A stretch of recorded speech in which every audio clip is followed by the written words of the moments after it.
Later this year, the team-up of Omega Force, Team Ninja and Nintendo will return in the form of Hyrule Warriors Age of Calamity, a prequel to Breath of the Wild. This team originally started out on 2014's Hyrule Warriors, a celebration of everything Zelda. So let's take a look back on the success that inspired this new title. Here's 5 things you need to know about Hyrule Warriors.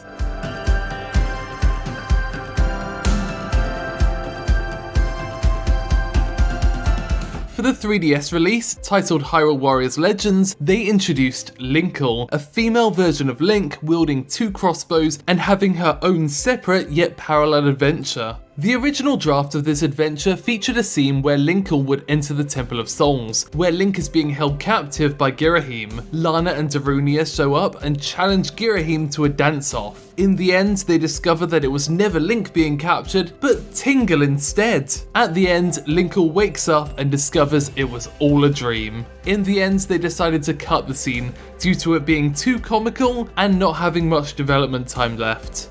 Shame. Linkle's appearance itself was prompted by fan reaction to her concept art in the art book. In the original release, she didn't appear because they couldn't work out how she'd fit into the story, but thanks to fan support, she appeared in the 3DS game. In general, the games have been focused on what fans would want. Tingle was specifically kept out of the original release because series producer Eiji Aonuma thought American fans didn't like him, until the game's producer pushed for him to feature in DLC, and the Zelda fans at Koei Tecmo pushed internally for the introduction of Skull Kids. The purpose of the game was to act as a celebration of the series, so it was important that fans got to see all their favourite characters across multiple games. By the end, the definitive version on Switch featured 29 playable characters.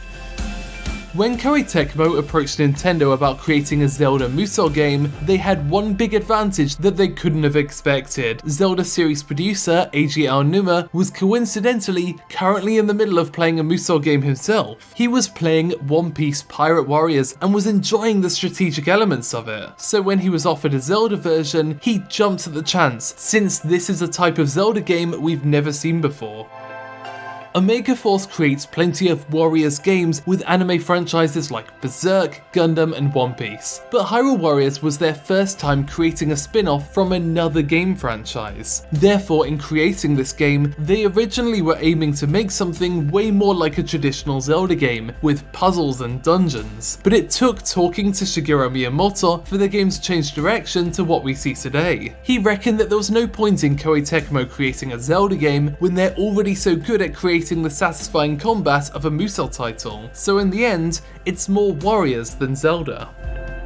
The team ended up spending a surprising amount of time with Hyrule Warriors. In 2014, they released the original game for the Wii U. They then spent the next year releasing DLC with a bunch of costumes and 3 new characters. In 2016, they released Hyrule Warriors Legends on the 3DS, which had 5 new characters. They then released more DLC with 4 more characters. And finally, in 2018, they released Hyrule Warriors Definitive Edition, better visuals, all the DLC and costumes from Breath of the Wild. At this point, the staff were confident that they'd created the festival that truly celebrated the Zelda series. There was nothing left to be done, and so they prepared to move on to new projects. That is, until Eiji Aonuma approached them yet again, this time to work closely with the Zelda team on creating a prequel to Breath of the Wild, Age of Calamity.